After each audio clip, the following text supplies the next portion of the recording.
Ontem, nasço amanhã, ando onde há espaço.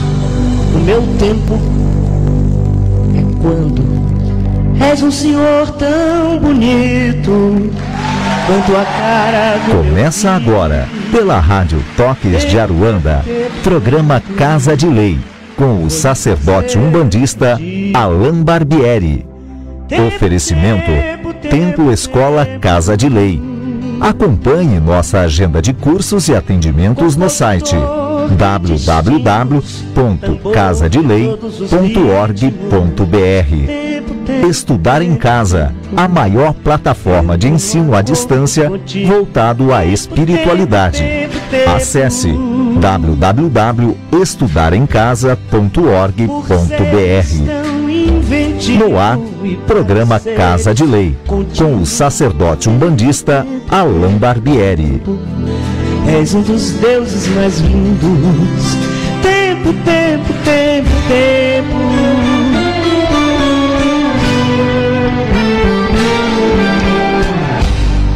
Peço-te o prazer legítimo. Boa noite a todos, sejam bem-vindos a mais um programa Casa de Lei, aqui pela Rádio Toques de Aruanda. Eu me chamo Alain Barbieri, sou dirigente do Templo Escola Casa de Lei, apresentador deste programa, que vai ao ar todas as terças-feiras, aqui ao vivo sempre, né, das 9 às 10 horas da noite. Muito obrigado a vocês, todos que estão nos ouvindo, nos acompanhando fielmente, né, semanalmente estão com a gente, nunca deixam de ouvir, não se esquecem, têm divulgado. Muito obrigado a todos vocês que têm nos acompanhado sempre. E quem está nos ouvindo pela primeira vez também, meu muito obrigado, né, por nos dar o carinho da sua audiência, por se permitir também aprender, porque o nosso objetivo aqui é aprender juntos. Você se permite aprender e com as suas perguntas, se você manda, você também nos possibilita pensar, né, pesquisar, sempre buscar informação além do que a gente já tem. Então, enfim, você contribui muito aqui com o nosso programa quando você pergunta, quando você envia suas mensagens, você aprende, nós aprendemos também, sempre. Vânia, boa noite, seja bem-vinda, tudo bem? Boa noite, Alain, boa noite a todos, obrigada. Bom, obrigada, né, pelo bem-vinda. Você é sempre bem-vinda, você sabe, né? Você vem que você não visita mais. Obrigada. Bom, vamos lá, hoje a gente tem muitas perguntas, né? Temos sim. Bom, para começar aqui com o nosso programa, passando os canais para vocês, nós temos aqui diversos canais para vocês mandarem suas perguntas. Temos pelo Facebook a fanpage do Templo, Templo Escola Casa de Lei. Você curte a página e manda sua pergunta ali por mensagem. Tem o perfil pessoal do Alain, que é Alain Barbieri. Ele está sentado de costas e de frente para o mar, a foto está. Bom, tem o Skype, que é Casa de Lei, e tem o e-mail, que é perguntas@casadelei.org.br. Perfeitamente, você lembrou. Lembrei. Perguntas@casadelei.org.br. A gente tem recebido perguntas a semana inteira, né? Como a gente está publicando os vídeos, respondendo as perguntas também, através do canal do YouTube, então a gente tem recebido perguntas todo dia, de manhã, de tarde, à noite, de madrugada, todo dia tem muitas perguntas. Então acaba que a gente juntando essas perguntas e responde conforme vai dando, tanto aqui no programa quanto nos vídeos às quintas-feiras. Para quem não sabe, nós publicamos vídeos toda segunda-feira, abordando um tema específico, e todas as quintas-feiras em que respondo algumas perguntas. A gente responde 3, 4 perguntas, variando aí do tempo de cada uma, a resposta de cada uma, né? Enfim, então você pode acessar lá nosso canal do YouTube ou o próprio site. No site você tem acesso a esses vídeos, casadelei.org.br, casadelei.org.br. E agradecer a todos que foram, né, Vânia? Na semana passada, na gira de esquerda, todos os ouvintes que estavam lá. Não deu tempo de abraçar a todos, algumas pessoas vieram me cumprimentar, dizendo que ouve o nosso programa toda semana, que tem assistido os vídeos também. Pessoas que se deslocaram de longe. Semana passada nós tínhamos bastante gente, até por conta também da quaresma, né? Muitas pessoas, muitos terreiros não estavam trabalhando nesse período, então por conta disso, alguns médiuns de outros terreiros foram lá nos visitar, nos conhecer. Foi o que acabou acontecendo também na semana passada. Mas sejam sempre bem-vindos aqui à nossa casa, tá? Muito obrigado a todos que vieram e vieram nos cumprimentar também. Essa semana a gente daqui a pouco fala, né, da agenda do templo, da próximo atendimento na semana. Daqui a pouquinho a gente comenta com vocês. Vamos já entrar nas perguntas, porque nosso tempo sempre é curto. 9 horas e 6 minutos agora, estamos ao vivo, lembrando, 24 de fevereiro. Estou falando diretamente de São Paulo para o mundo. Muito obrigado a todos vocês de fora do Brasil que estão nos acompanhando aí. A gente fica muito feliz de saber que a Umbanda não só está tão longe, mas está ganhando força, né? A gente vê as pessoas que estão lá fora, com todas as dificuldades de estudo, com todas as dificuldades de alguma forma de adquirir elementos, livros muitas vezes, se reúnem para ouvir os programas da rádio. Eu tenho visto isso acontecer muito. Pessoas de fora do Brasil se reunindo em grupos para estudar através da Rádio Talk Sharuanda, através do Estudar em Casa também, enfim. Então, a todos vocês também, meu muito obrigado. Então, vamos lá. Deixa eu ver as perguntas que nós temos aqui já. Já estou recebendo as mensagens, né? Se eu lembrar de mais algum recado, eu vou dando conforme vier a memória, porque minha memória ela é maravilhosa. Ela só vem no final do programa, tipo, quando acabou, né? Tipo, às 10h10. Mas vamos lá. Boa noite, vocês fazem... Bom, pergunta interessante para começar o nosso programa. Gostei, acabou de chegar, ela tá até quente, né? Eu abri o e-mail, saiu até aquela fumacinha do pão fresco do forno, sabe, Vânia? Pergunta do... não sei se é um nome real, não vou nem ler o nome aqui porque eu acho que deve ser uma brincadeira, mas vale a gente comentar, né? Boa noite, saudações. Vocês... eu não vou falar o nome porque às vezes vai expor a pessoa, né? Não sei, de repente eu possa ser um pouco direto e possa ofender. Mas, bom, boa noite. Vocês fazem magia negra para vingança? Preciso aniquilar uns inimigos? Essa é a pergunta do nosso irmão, que tem o seu sobrenome Souza, aqui pelo e-mail que acabou de chegar, né? Eu acho interessante. Obrigado pela sua participação, meu irmão. Obrigado mesmo. Agora, é assim, eu não sei se o interesse é para você, né? Ou só é uma dúvida para saber se a Umbanda faz esse tipo de trabalho. Mas, não vou nem me prolongar, mas é óbvio que não, né, meu irmão?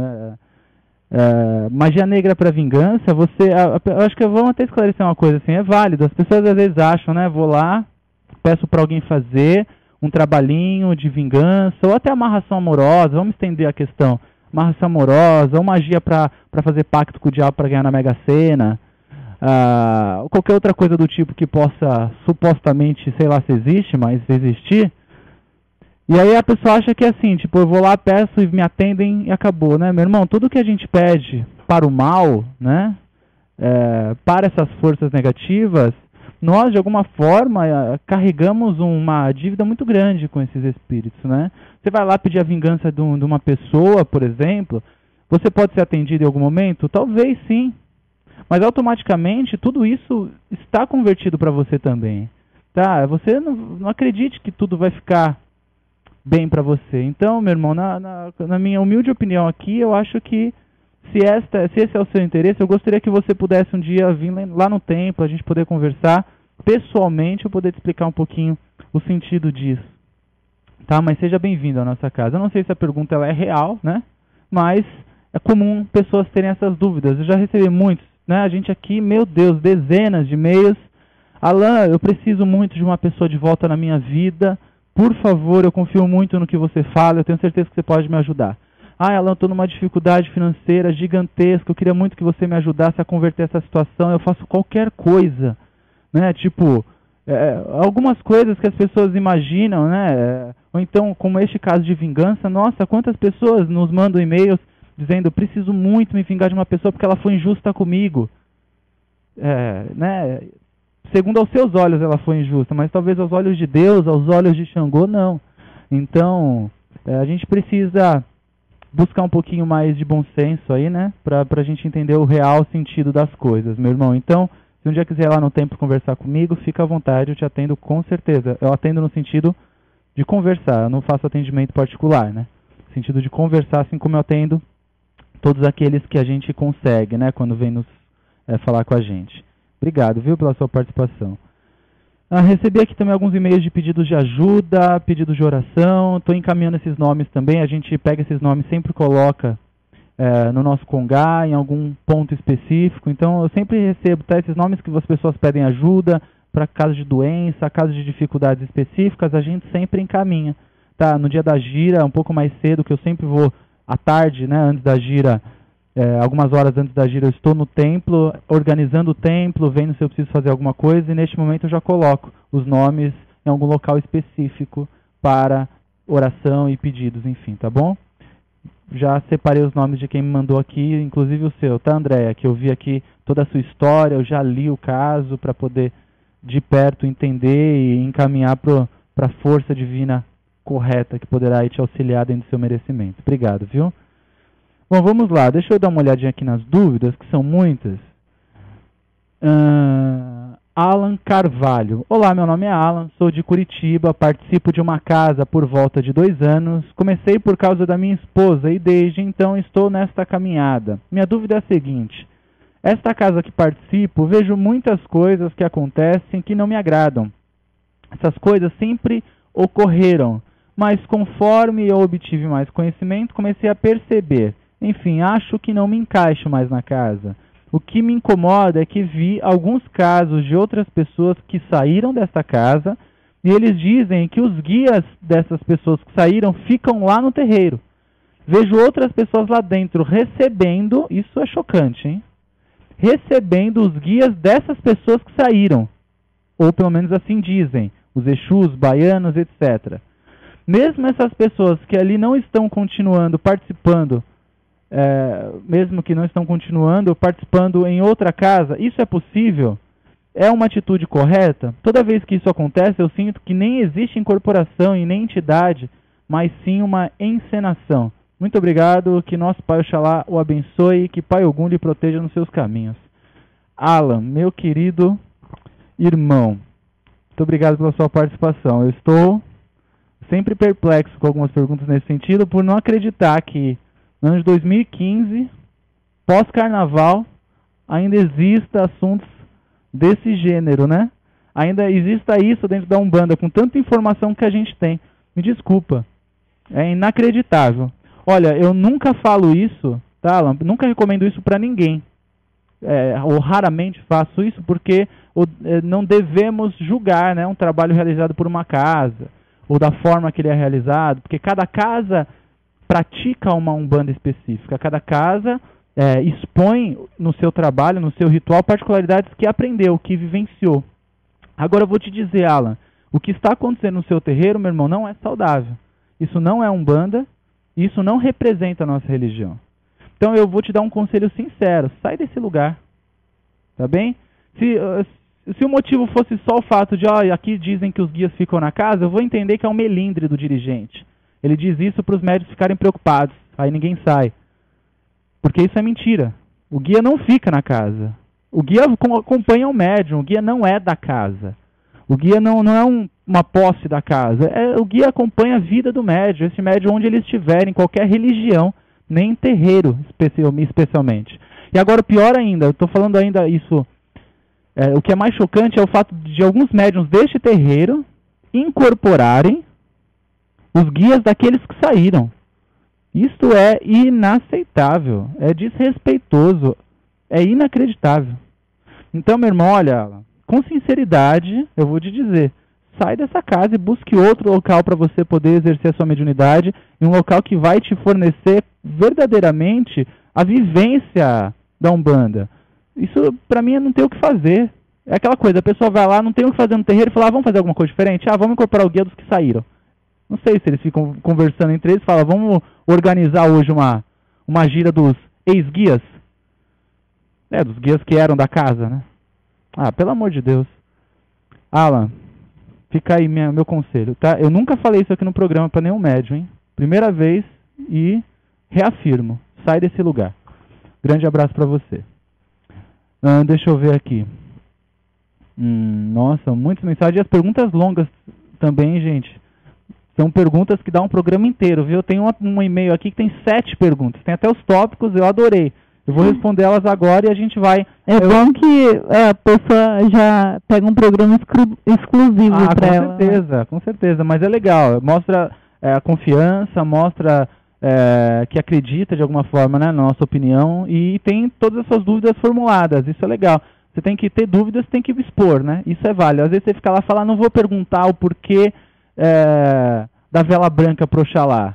Aí você acha que é uma pergunta boa, mas às vezes tem um sentido importante, aquilo representa algo, seria importante você saber sobre isso, por exemplo. Então não existe pergunta boba, não existe pergunta desnecessária, todos os questionamentos são válidos. Então, vou responder essa pergunta com muito prazer. Vanessa, bom, você conta uma história aqui antes, né, que não vem muito ao caso eu contar, eu expor aqui no programa, mas é bem longa a sua história.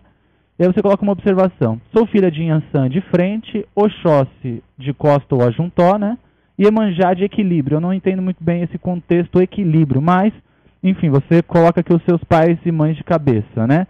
E as suas perguntas. Pergunta 1. Cada entidade tem o seu próprio orixá de trabalho? Exemplo, Oxóssi, caboclos, ou pode trabalhar com outros orixás? Pois meu caboclo é o pena amarela e sou filha de Inhansã. Bom, aqui você pergunta, se eu entendi a sua questão, se o guia, né, especialmente, ele tem que vir exclusivamente pelo orixá. Por exemplo, caboclo tem que ser sempre de Oxóssi. Né? Você trabalha com caboclo de Inhansã, porque você é filha de Inhansã? Não obrigatoriamente. Você podia trabalhar com caboclo de Omolu, e você sendo filha de Inhansã. Você podia trabalhar com caboclo de Oxum, ou uma cabocla, e você sendo filha de Inhansã. Não obrigatoriamente, tá bem? Se eu entendi a sua pergunta, é isso. Pergunta 2. Essas entidades que vêm trabalhar são espíritos comuns, que nem nós, ou realmente foram caboclos, índios, pretos velhos, boiadeiros, etc.? Obrigado também por essa pergunta, é interessante. Porque não necessariamente, né? Não necessariamente foram entidades, ou foram, o caboclo não necessariamente foi índio, o preto velho não necessariamente foi um escravo, o boiadeiro não necessariamente viveu lá no sertão, o marinheiro não necessariamente foi um marinheiro, mas, de alguma forma, este espírito tem uma ligação com esta vivência, né? A Umbanda, ela manifesta, primeiro a gente tem que entender isso, eu vou tentar ser o mais breve possível, mas a Umbanda manifesta características culturais, né? A Umbanda é uma religião brasileira, e os elementos principais, as figuras, né, principais da religião de Umbanda, representam o nosso Brasil, que é o índio, que é o negro, que construiu o nosso país de alguma forma, né, o negro que foi escravizado, que é uma mancha no nosso país. Nós temos o nordestino, nós temos o baiano, né, que traz uma característica muito grande do início do nosso país, o momento da expansão do nosso país também. Nós temos, por exemplo, os Exus e as Pombogiras, que representam o homem e a mulher comum, aqueles que viveram, aqueles que erraram, como nós erramos diariamente, e aqueles que tiveram suas quedas, mas que hoje receberam uma oportunidade de recuperação, de resgate, de crescimento, assim como nós. Nós estamos aqui encarnados porque recebemos essa oportunidade também de recuperação. Enfim, o Exus e Pombogiras representam o ser humano, de alguma forma, né? O homem e a mulher urbano, cotidiano, aquele do dia a dia mesmo, né? Enfim, então as entidades representam alguns arquétipos, e esses arquétipos nos remetem a valores. Eu já comentei isso até em um dos vídeos, inclusive nesse vídeo da semana, né? Esse vídeo que eu publiquei segunda-feira, com o título Leve as Crianças no Terreiro. Nesse vídeo eu comento sobre alguns valores, né, bem objetivo, mas alguns valores de algumas entidades, como por exemplo os pretos velhos e os caboclos. Tá bem? Então não necessariamente os guias que você incorpora, ou que você vê no terreiro, foram aquilo. Tá? Se essa era a sua pergunta, essa é a resposta, não necessariamente. Mas isso pode ser que sim, pode ser que não, é muito relativo. Bom, pergunta 3. No terreiro onde eu trabalho, oferecemos uma festa para cada linha de trabalho, para as entidades nossas. Isso é necessário? Pois aprendi que quando desencarnamos, não precisamos mais ingerir alimentos, líquidos, etc. Muitas vezes acho vaidade, estou me sentindo incomodada com isso, não querendo mais ir nestes. Bom, é algo muito particular de cada casa, tá? Eu vou explicar o seguinte, não é porque eu já até ouvi uma vez e fiquei um pouco resistente com o que eu ouvi, né, uma vez. Mas que assim, aqui o terreiro não é lugar de festa, é lugar de trabalho. Na nossa casa nós também não fazemos festas, né? Mas eu me ofendi com essa colocação uma ocasião, por quê? Porque não é porque o terreiro faz festa que não tem trabalho. Não é porque o terreiro não está que o terreiro está realizando uma festa, festejando, comemorando algo, que os guias não estão trabalhando. A festa é somente um simbolismo de celebração, de agradecimento, de comemoração, de dedicação dos médiuns para prepararem tudo aquilo. Eu sei porque eu vou, né, em alguns locais de pessoas muito próximas a mim que realizam festas maravilhosas e que o trabalho é grandioso. Não é porque tem festa que está a ausência do trabalho. Pode ter trabalho e festa ao mesmo tempo, tá bem? Mas eu volto a dizer, eu não estou falando isso porque na minha casa eu faço festas toda semana, todo mês. A gente chama de homenagem, né? Que é somente um trabalho mais focado, mas não se faz festa. Mas, de qualquer forma, a festa não é o problema, tá? É o que você comenta aqui. O problema está até onde eu estou fazendo a festa para a minha vaidade. Até onde eu estou fazendo a festa para mim aparecer. Até onde eu estou vestindo o meu guia para mim ficar bonito. Até onde eu estou fazendo tudo para que as pessoas depois comentem. Então a preocupação tem que estar aí, não é na festa ou não festa.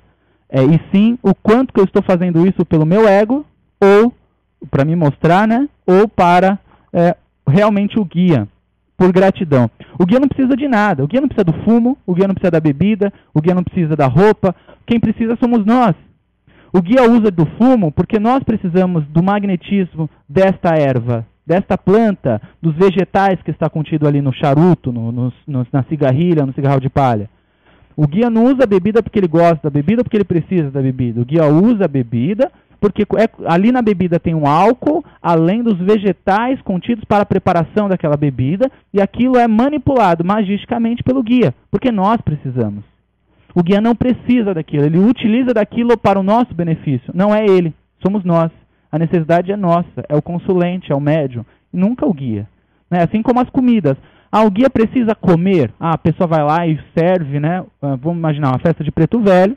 Então servem-se bolos, café, cocada, rapadura para os pretos velhos comerem. O preto velho precisa comer? Não precisa, mas vamos imaginar, o médium às vezes fica incorporado 2, 3 horas. Que mal faz o preto velho pegar um pedacinho de bolo, um pedacinho de rapadura e ingerir em benefício do seu médium que está 2, 3 horas incorporado ali, cansado? Existe um corpo físico que necessita de água e alimento. Então imagina 3 horas ficar incorporado sem ingerir nada. O organismo precisa. Enfim, então, é diferente do guia pegar um espetinho de churrasco e comer. É um alimento que não vai afetar, energeticamente falando, o organismo do médium, não vai afetar o seu corpo, nem a sua parte psíquica, né, que vai atrapalhar a incorporação e o trabalho do guia. São alimentos que podem simbolizar algo, né, e tem a parte também de um envolvimento emocional. Imagina a assistência, aquele que está sentado na assistência, que está ali comendo um pedacinho de bolo do preto velho, por exemplo, porque imagine que aquele bolo foi servido para todos. A assistência fala, caramba, eu estou comendo o mesmo bolo que o preto velho, e o preto velho comendo o mesmo que eu. Isso mostra uma proximidade desses espíritos com a gente gigantesca. Eu falo isso porque a primeira vez que eu pisei no terreiro de Umbanda, vim lá do centro espírita, como eu já falei 1000 vezes, mas vim lá do centro espírita, onde os mentores espirituais eram intocáveis. Você só ouvia falar. Eu nunca peguei na mão de um mentor espiritual em uma mesa espírita. E aí você entra no terreiro de Umbanda, o preto velho, você está sentado com o preto velho, e esse preto velho come um pedaço de bolo e dá um pedaço para você, meu Deus, aquilo ali arrepia da cabeça aos pés. Você é tocado intimamente por aquilo, você fala, como ele pode, como é próximo de mim, como isso é envolvente. A Umbanda é uma religião envolvente, ela envolve as pessoas pelo cheiro, pelo olhar, pelas sensações físicas, e não só pela parte da fé. É algo que você olha e você é envolvido. Então, tudo que está contido em um terreiro de Umbanda faz parte do ritual. Agora, existem as particularidades. Tem casa que vai servir o bolo, tem casa que não vai servir o bolo. Mas eu não posso dizer que servindo ou não servindo é errado ou certo, porque cada casa tem o seu porquê. Isso precisa ser respeitado. Tá bem? Só concluindo, o fato de pensar o quanto isso é minha vaidade, o quanto isso não é minha vaidade. Agora, falando em elementos, o Wagner Martins, que é o médium do templo, ele escreveu um artigo que foi publicado agora há pouco, lá no site do Casa de Lei, está disponível já para vocês lerem, aqueles que quiserem, bem objetivo e com informações valiosas. Dá uma olhadinha lá no site, casadelei.org.br, e o título do artigo é exatamente o uso de elementos na Umbanda. Vai esclarecer vocês aí de algumas coisas, eu tenho certeza, tá? casadelei.org.br. Bom, vamos dar uma olhada nas outras perguntas também, porque a nossa irmã mandou 7 perguntas, eu li 3. E aí, se der tempo, a gente responde as outras 4. Minha irmã, espero que você tenha ficado contente de eu ter respondido metade do seu e-mail. Obrigado, viu? Bom, vamos lá? Vamos sim, é o José Francisco. Ok. Gosto muito de ouvi-lo, gosto muito da energia, da capacidade, da leveza, da racionalidade dócil do Alain. Nossa, obrigado. Nossa. salve a espiritualidade e seus representantes na Terra. Saudações. Saudações, irmão. Obrigado pela sua generosidade aí, tá? Não é pra tanto, mas muito obrigado. Bom, Alexandre. Okay. Olá, estou acompanhando o programa e gostando muito. Não estou muito contente com o trabalho que estão fazendo no terreiro que eu trabalho. Conheço outro terreiro que gosto muito da linha de trabalho deles. Meu coração pede para que eu fique onde estou e a razão pede para eu sair. Como eu deveria proceder quanto a isso? O pai de santo do terreiro que eu frequento tem uma cultura de cobrar alguns trabalhos que são realizados fora do terreiro, quando é algo mais trabalhoso. E eu não concordo com isso. Eu estou com o coração partido. Axé. Complicado, irmão. Obrigado pela sua participação. Olha, a gente tem que sempre pesar muito na balança algumas coisas. Hoje, você tem uma... Não estou nem falando que sua postura é hipocrisia, mas tem uma hipocrisia muito grande quando se fala de dinheiro. Né? Porque é o seguinte, um terreiro, ele vive de dinheiro. O axé, ele vive... Eu poderia fazer meu trabalho dentro de um quartinho de 1 metro quadrado, como eu fiz muito tempo na minha casa, por exemplo, eu não pagava aluguel, porque era minha casa. Né? Então, quer dizer, mas depois quando você vai para um espaço fixo, você tem que ter dinheiro. Agora tem que ver o seguinte, seu dirigente, ele cobra por esses trabalhos que ele faz, que é um atendimento não sei do que, pode ser um oráculo, pode ser algum atendimento específico terapêutico, não sei. Mas não posso dizer o que ele faz, porque eu desconheço. Eu acho que trabalhoso no sentido de uma oferenda, algo nesse sentido. Não quero dizer exatamente o que pode ser, mas assim, aí tem que pensar o seguinte, o quanto talvez dessa contribuição financeira que ele pede, o quanto... Né, é necessário verdadeiramente, né, o quanto ele inventa trabalhos, que hoje tem muito disso. Ah, você precisa fazer um trabalhinho. Ah, esse trabalhinho que você precisa fazer custa R$1.000. Hoje tem muito disso. Agora, ele pedir uma contribuição por uma leitura de um oráculo, se ele vier a utilizar, ele pedir uma contribuição por uma terapia que ele venha a realizar, eu só não acho correto incorporar e cobrar pela consulta do guia incorporado. Isso eu não acho correto, tá bem? Agora, eu não sei o que ele faz exatamente para cobrar a contribuição. O que a gente tem que entender é que o terreiro onde você exerce a sua mediunidade tem um custo físico, material. Isso tem que ser pago de alguma forma. Eu não sei como que ele administra esses pagamentos, essas contribuições e aluguel, água, luz, papel higiênico e tudo mais. Agora, se é só este o motivo que te faz querer, de repente, se desligar dessa casa, meu irmão, repensa. Porque você viu um outro terreiro que te encantou, e é natural que a gente olhe outros lugares e fale, nossa, como é legal o trabalho feito por esta pessoa. Mas isso não pode ser motivo de você largar a casa que você está com tudo que ela pode te complementar. Porque talvez é o seu lugar. É que nenhum você tem um relacionamento e você vê uma pessoa passando na rua e fala, poxa, que pessoa bonita. Vou largar a minha esposa ou meu marido e vou ficar com aquela pessoa. Aí você vai estar com a pessoa. Aí vai chegar uma hora que você já vai ver outra pessoa bonita e vai falar, vou ficar com outra pessoa bonita agora também. Então você está indo pelo que seus olhos estão vendo, mas não está vendo tudo o que está por trás realmente, sabe? Então, se analisar melhor. Acho que o que eu queria dizer com mais objetividade é isso. Analise, né? Não é porque você está apaixonado por, de repente, outra casa, uma outra forma de praticar, que você vai sair do terreiro. Eu acho que vale pensar em uma análise. Porque você vai chegar no outro terreiro e vai ter coisas que você não vai concordar. E você vai sair dele também. É assim, é a vida. A gente precisa se adaptar às diferenças e não necessariamente largar tudo por causa das diferenças.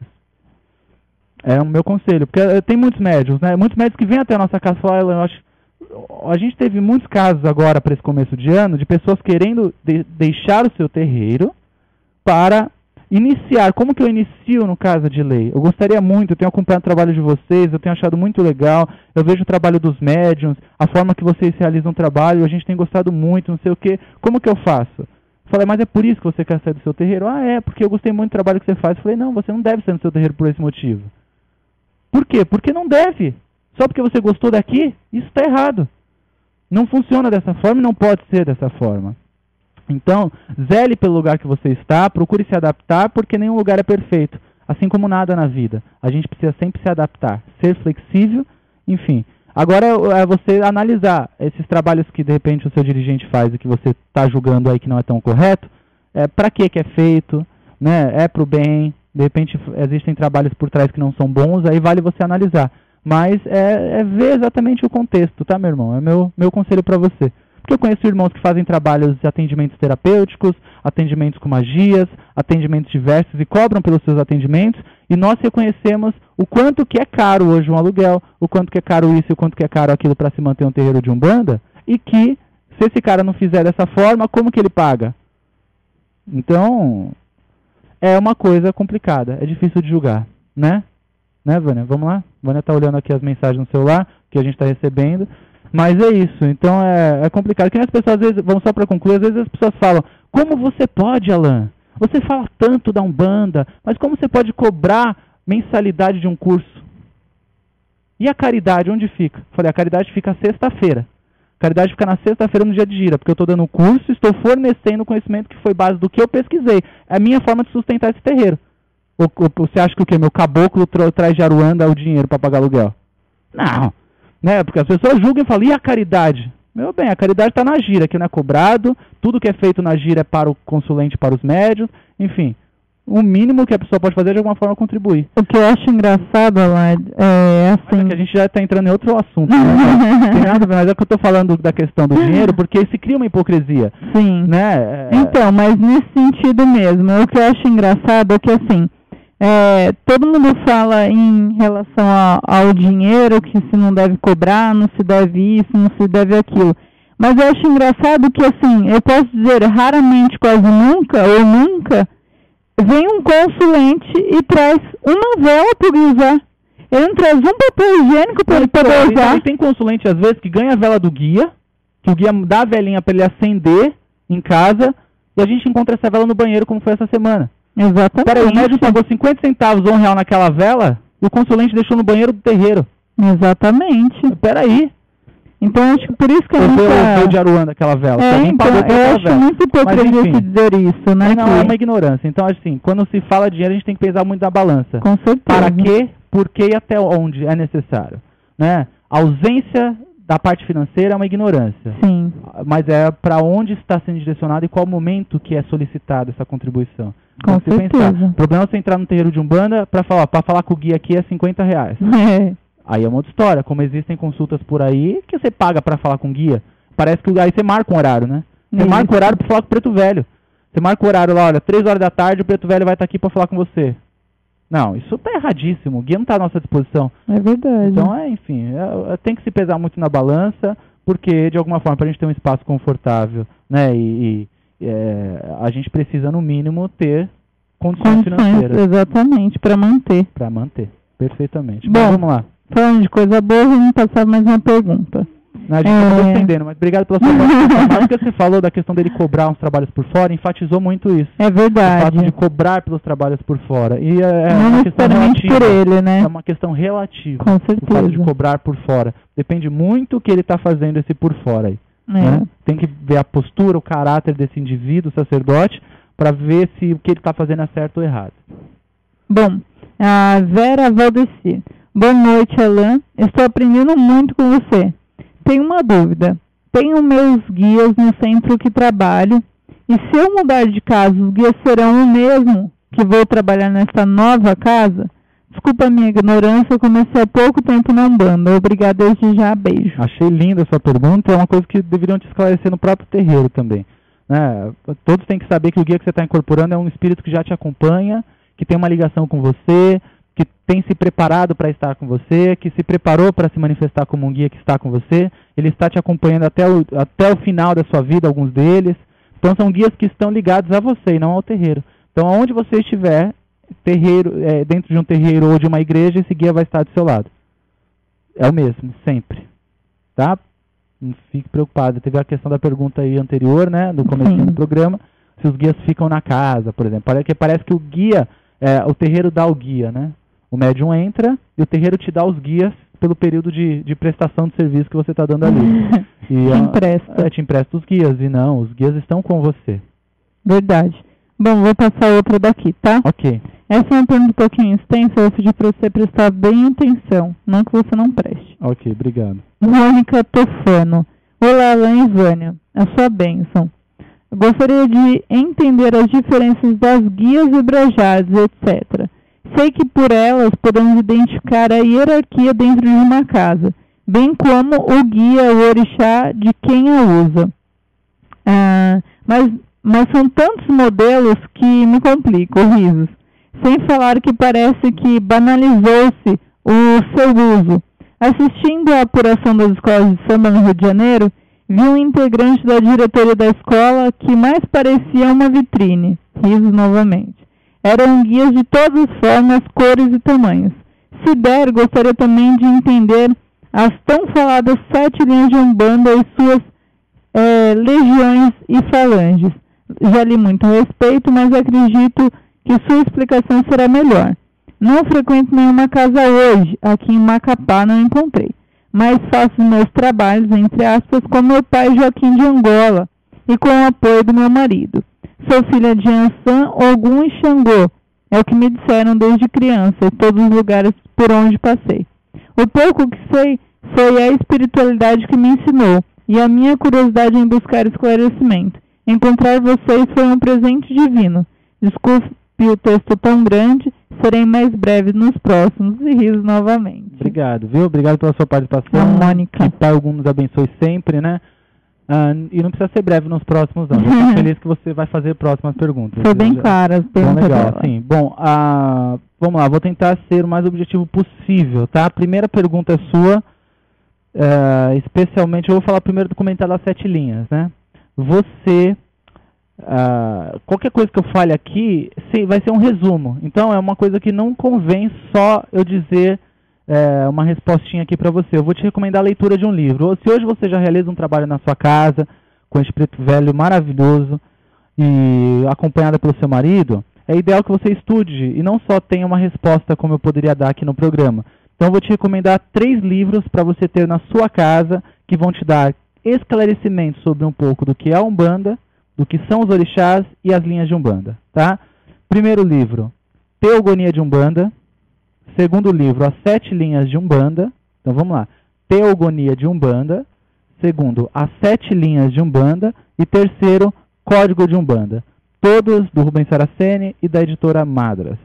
Esses livros são bases da religião de Umbanda. Assim, bases que eu digo que nos fornecem um entendimento muito profundo e muito claro do que é, ou do que são os orixás e do que é as 7 linhas de Umbanda.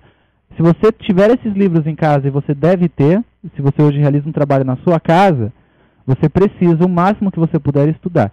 E esses livros vão te fornecer uma segurança muito grande nesse sentido. Tá bem? Agora, como a Alan é esquecido, do que mais ela comenta na pergunta, Vânia? Ela quer saber a diferença entre guias e brajás, legal. Do carnaval, enfim, do carnaval. Exato. Tá. No caso, assim, guias e brajás é muito relativo também de cada terreiro, de cada doutrina, de cada casa, mas existe meio que um padrão, uma informação muito comum em alguns terreiros, que é aquela guia de um fio, por exemplo, né? Eu estou falando que a gente conhece de alguns muitos terreiros. Aquela guia de um fio, ela representaria o médium que está iniciando, aquele médium do terreiro. Aquela guia de 3 fios só pode usar mãe pequena e pai pequeno, porque existem umas guias que são feitas com 3 fios. E aquelas guias de 7 fios, né, ou os brajás, são para dirigentes e sacerdotes. Enfim, algumas casas classificam, né, diferenciam o brajá dessa forma. Nós, especialmente, não. Nós não nos preocupamos necessariamente por isso. Claro, reconhecemos que o brajá, aquele de 7 fios, só deve ser usado pelo sacerdote, né, por uma pessoa que foi iniciada, consagrada, ou que segue, ou que assumiu essa responsabilidade. Isso é ideal para ser diferenciado. Agora, a guia para nós, ela não é tão importante para nós na casa. A guia é um dos elementos muito importantes no terreiro, é um dos elementos muito importantes para o guia, para o orixá, para a ligação do guia, do médium com essa vibração, mas ela não é tudo. Eu vejo, às vezes, muitos médiums muito preocupados com a guia. Ai, meu Deus, eu tenho que comprar a guia do meu caboclo. Ai, entrou no terreiro e até chega a balançar, porque parece que o caboclo vai incorporar quando viu aquela guia cheia de pena, né? É uma preocupação, às vezes, desnecessária em alguns casos, porque a guia não é tudo. A guia é um dos elementos, e talvez seu guia nem use guia. Eu tenho muitos guias que não usam guias. E depois, com o tempo, eu fui perceber que eles não usam guias. Porque você está lá, está habituado, né, a incorporar o guia, mas você percebe que você fala, cara, o meu guia não usa guia. E tem guias que usam guia na mão enrolada, por exemplo, né? O próprio baiano é uma entidade que usa a guia enrolada na mão, né? Uma guia de búzios que ele usa, mas enrolada na mão, por exemplo. Eu conheço outras, a minha pombagira, por exemplo, quando ela incorpora, ela usa a guia na mão esquerda, não enrolada, mas segurando a guia na cintura. Então, algumas particularidades minhas, né, e que eu pude aprender com isso, né, que o guia pode utilizar a guia de várias formas. Aí posso dizer, não, mas a guia não tem que ficar no pescoço, porque ela vai envolver todos os chakras, tal. Olha, pode ser, mas não é uma regra. Porque o guia vai utilizar dos elementos dos elementos que ele achar conveniente e da forma que ele achar conveniente. O que eu quero dizer é que a guia não é tão importante. Tá? Agora, o fato da pessoa estar lá no carnaval, na apuração, né, usando as guias, assim, muitas pessoas que estão no carnaval são da macumba carioca, né, muitos, principalmente no Rio de Janeiro, vieram da macumba carioca, traz uma bagagem dentro dos terreiros de candomblé, traz uma vivência dentro da Umbanda, e se lá no terreiro que ele está não é uma afronta, não é um desrespeito, tá certo, porque ele está expressando a fé dele. Talvez aquela guia é mais uma representação, não está nem consagrada. É mais uma representação, é aquela coisa às vezes que ele ganha a guia de um guia para ele usar no dia a dia, para dar sorte.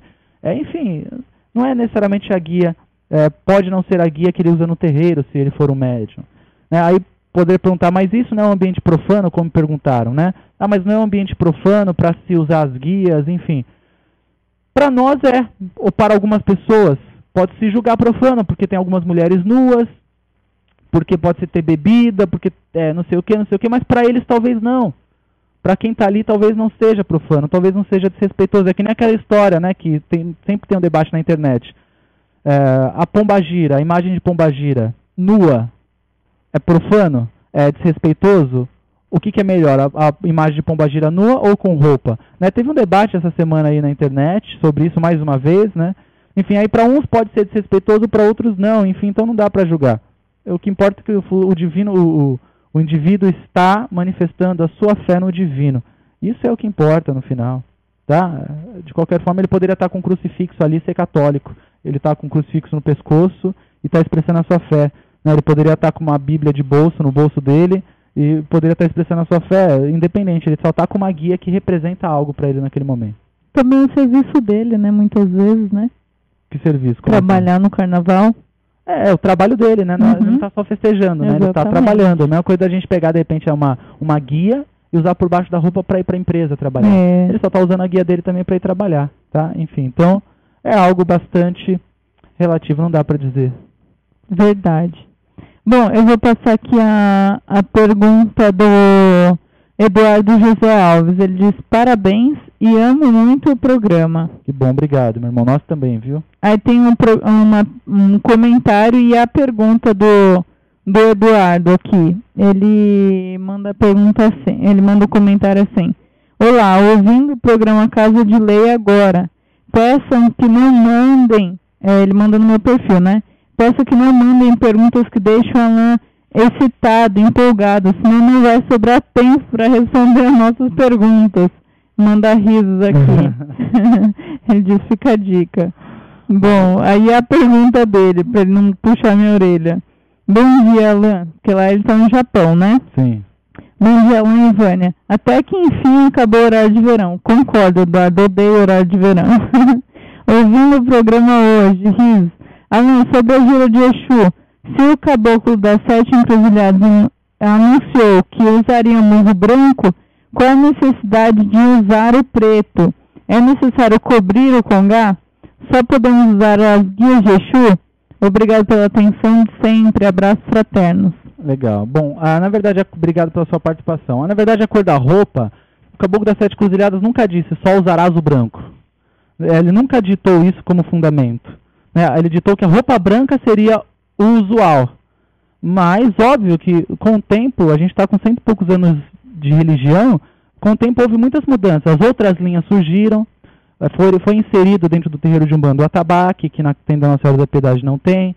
Foi inserido no terreiro de Umbanda outros elementos, outras formas de trabalhar, o culto aos orixás de formas muito particulares de cada terreiro.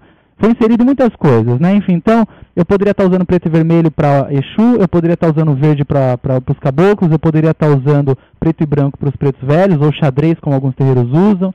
Eu poderia estar usando cores variadas para cada linha. É uma questão muito representativa. Por exemplo, desde quando eu comecei a incorporar o meu Exu, ele pede que eu me vista de preto. A casa já se usava preto e vermelho na época, se eu não me engano, não me lembro muito bem, mas enfim, ele pediu que eu viesse de preto quando ele viesse.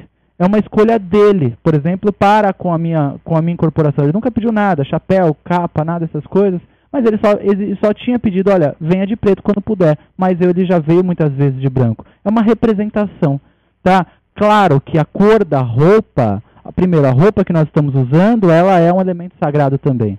Né? Por quê? Porque é uma roupa ritual.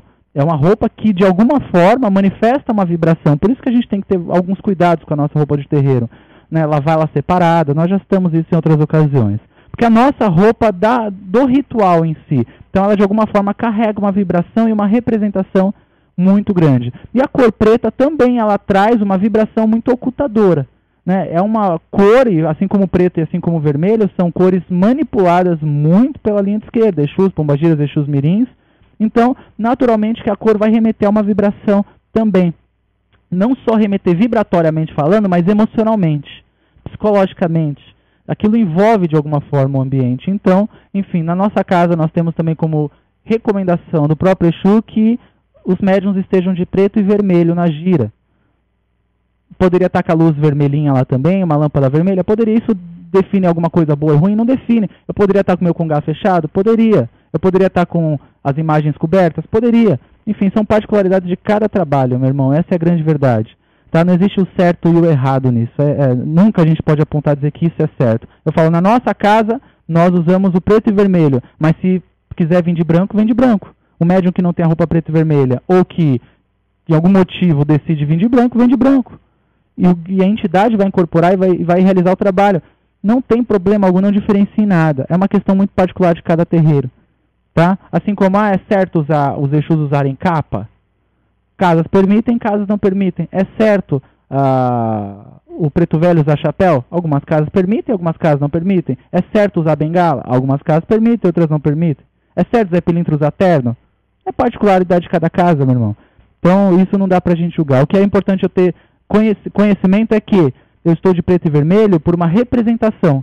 Eu não estou de preto e vermelho porque o Exu não pode incorporar de branco. Isso os médicos precisam saber. Se meu congá está fechado, aquela cortininha que às vezes são colocadas na gira de esquerda, se meu congá está fechado, pode ser uma representação. Mas eu preciso que os médiuns saibam que não é porque o Exu não pode ver a imagem.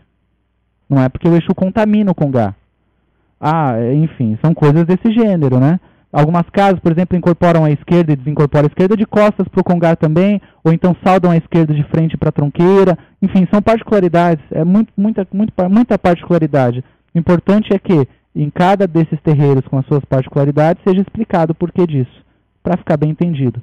Se dizer que o congá está fechado porque o Exu não pode ver a imagem, se dizer que a luz vermelha é para lembrar boate, como eu já ouvi, se dizer que o Exu tem que vir de preto porque de branco ele não pode incorporar, aí tem um erro grande aí, né? É um engano. Então tem que ter esclarecimento junto com o ritual.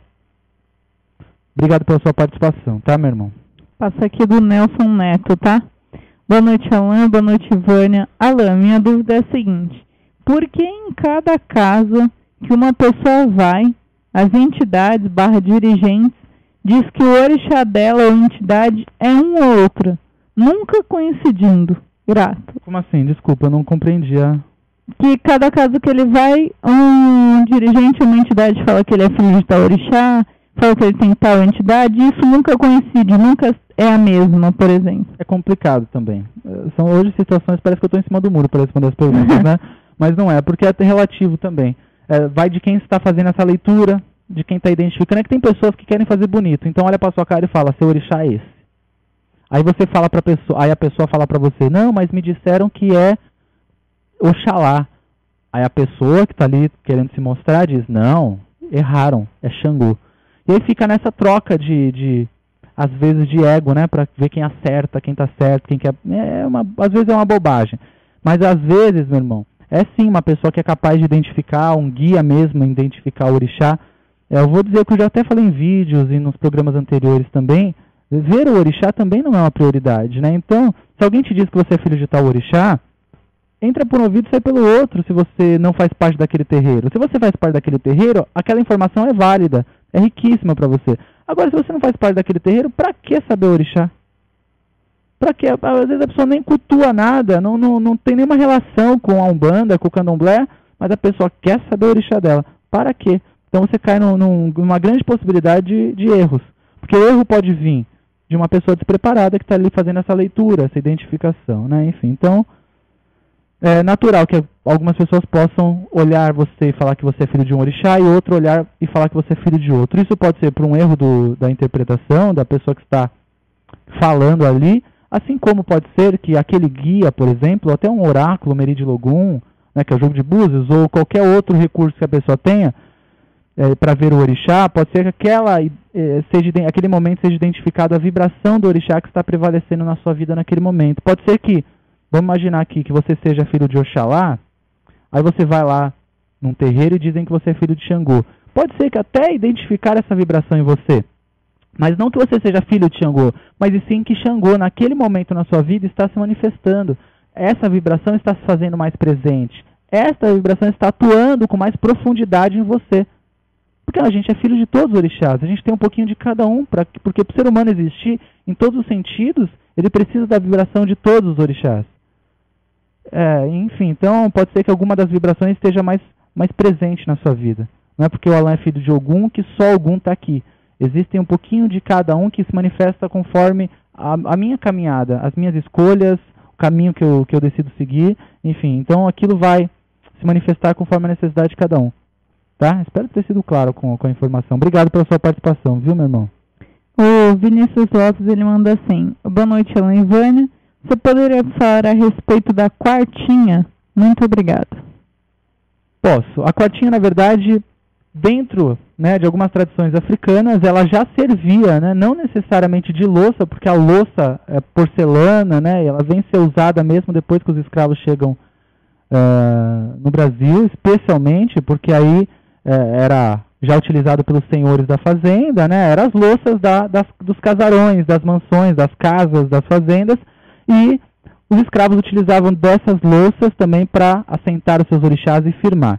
Né? A quartinha, para nós, eu vou dizer, ou como nós usamos na casa, é a representação que ela tem. Ela, para nós, ela serve como um recipiente que, de alguma forma, concentra, porque a gente ali coloca a bebida do orixá, ou coloca a água do orixá, ela representa para nós o corpo, ou a ligação que tem com o indivíduo. Se você vê por curiosidade, né, apenas, e até algumas tradições africanas até explicam isso, porque se você for ver o formato da quartinha, ela representa o corpo humano. Então entende-se que tudo que eu coloco dentro da quartinha, ela tem uma ligação com aquele que está firmando, ou uma ligação com aquela casa, ou uma ligação com as pessoas envolvidas ali, porque representa o corpo humano. É um fortalecimento do seu corpo.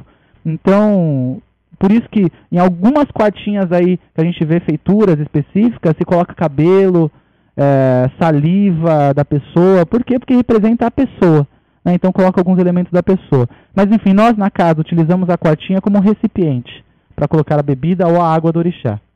Basicamente é isso, tá bem? Mas outra questão, assim, você obrigatoriamente tem que ter uma quartinha? Não, não é uma obrigação. Você pode ter, como pode não ter.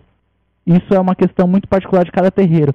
Tem terreiros que fazem as quartinhas do anjo da guarda, as quartinhas de Oxalá, ou a quartinha da coroa do médium, do ori, mas tem terreiros que não fazem para cada médium. Então isso também é muito particular.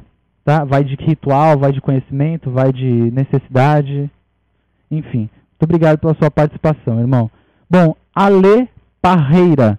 Boa noite, gostaria de saber sobre a questão do espiritismo na Bíblia. Onde tem textos dizendo que Deus não aprova isso. Frequento uma casa e essa questão foi levada para minha filha, dizendo que o pai dela mostrou este texto como argumento para que ela não venha desagradar a Deus. Axé, irmãos. Ale, obrigado pela sua participação. Eu já falei aqui, acho que me chamaram até de herege, né? Desrespeitoso, né? Eu falei, olha, eu não acredito em tudo que está na Bíblia. Né? Eu acredito em uma coisa, que Jesus Cristo foi o grande homem do planeta e que não acredito que haverá outro igual. Então isso eu acredito plenamente. Mas eu não acredito em tudo que está na Bíblia, em cada passagem, em cada lição. Claro, é sempre muito reflexivo, sempre nos leva a um entendimento moral muito grande, né? É um aprendizado moral muito grande, assim como o Evangelho segundo o Espiritismo nos fornece, assim como outros livros sagrados também nos fornecem, né? Mas eu não acredito que tudo que está na Bíblia é sagrado, porque a gente tem que entender que a Bíblia está hoje, as traduções da Bíblia, elas foram com o objetivo de favorecer uma religião ou um segmento religioso. É verdade, a Bíblia foi traduzida conforme a necessidade do catolicismo. Aí depois, né, ganhou-se muitas interpretações por espíritas, por umbandistas, por evangélicos, enfim, pelo protestantismo, né, que aí ganhou outras interpretações, não só que o catolicismo expõe, mas é uma questão de interpretação. Então, assim, eu não acredito em tudo que está lá, para falar a verdade. Uma coisa que é evidente é que a presença de Cristo é única, inquestionável e verdadeira. Agora, tudo que está na Bíblia, para mim, não é sagrado. Obrigado pela sua participação, viu? Então, aqui, só complementando, então, se eu vejo que tudo que está na Bíblia não é sagrado, eu já descarto o que aconteceu aqui. Que na Bíblia diz que isso, não sei o que, não sei o que. Já não acredito. Tá bem? Obrigado pela sua participação, minha irmã. Eu sei que, para algumas pessoas, pode parecer, né, um desrespeito a essa minha sempre postura que eu falo quanto à Bíblia, né? Ou então nessa situação, a gente precisa acreditar. Não precisa. Precisa acreditar na manifestação do preto velho, precisa acreditar na manifestação do caboclo. Lá não é religiosismo, porque pode falar excesso de religioso. Não é. É uma questão de convicção religiosa, é diferente. Me convence, é o que eu sempre falei, me convence quando um preto velho que manifesta aquele que sofreu, que foi violentado, me convence que ele é a manifestação do perdão. Eu não preciso ler na Bíblia que está escrito lá que eu tenho que perdoar 77 vezes 7 vezes. 7 vezes 77. Eu não tenho que ler isso na Bíblia. 70 vezes 7 vezes, me confundi.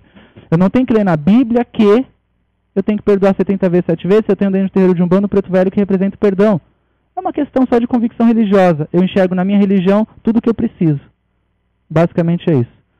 Obrigado aí pela participação, minha irmã. Já tem que passar mais uma hora, aqui, ó. 9 horas e 58 minutos. Meu Deus, uma hora tá pouco demais. Uma hora tá pouco de novo. Mas tudo bem, vamos convidar o pessoal. Sexta-feira agora, Magia Divina para abertura de caminhos no templo. Atendimento gratuito e aberto a todos. Iniciamos os atendimentos às 7 horas da noite. Às 7 horas da noite abrimos os portões para entregar as senhas. E às 8 horas atendimento. Podem vir, todos serão atendidos, tá? A partir das 8 horas o atendimento começa, você vai passar por um passe. Depois disso você passa na Magia Divina e aí você pode se retirar. Neste caso, o atendimento ele é bem objetivo e direto na situação. E na preleção eu vou esclarecer quanto à abertura de caminhos e o conceito disso dentro do nosso trabalho. Tá bem? Estejam presentes. No site tem o endereço casadelei.org.br, casadelei.org.br. Dá uma olhadinha no site, lá tem textos, tem vídeos, tem agenda do templo e informações que você precisa sobre o que a gente faz aqui. Bom, depois de tudo isso, só falta dar boa noite para vocês. Agradecer por mais um programa e até semana que vem. Até semana que vem, se Pai algum nos permitir sempre. Muito obrigado pela audiência de vocês. Terça-feira que vem, às 9 horas da noite, ao vivo aqui na Rádio Talk Jaruanda. E espero vocês na sexta, lá no Casa de Lei. Abraços e axé. Ontem, nasço amanhã, ando onde há espaço. O meu tempo é quando és um senhor tão bonito quanto a cara. Você ouviu pela Rádio Toques de Aruanda, programa Casa de Lei, com o sacerdote umbandista Alain Barbieri. Oferecimento Templo Escola Casa de Lei. Acompanhe nossa agenda de cursos e atendimentos no site www.casadelei.org.br. Estudar em Casa, a maior plataforma de ensino à distância voltado à espiritualidade. Acesse www.estudaremcasa.org.br.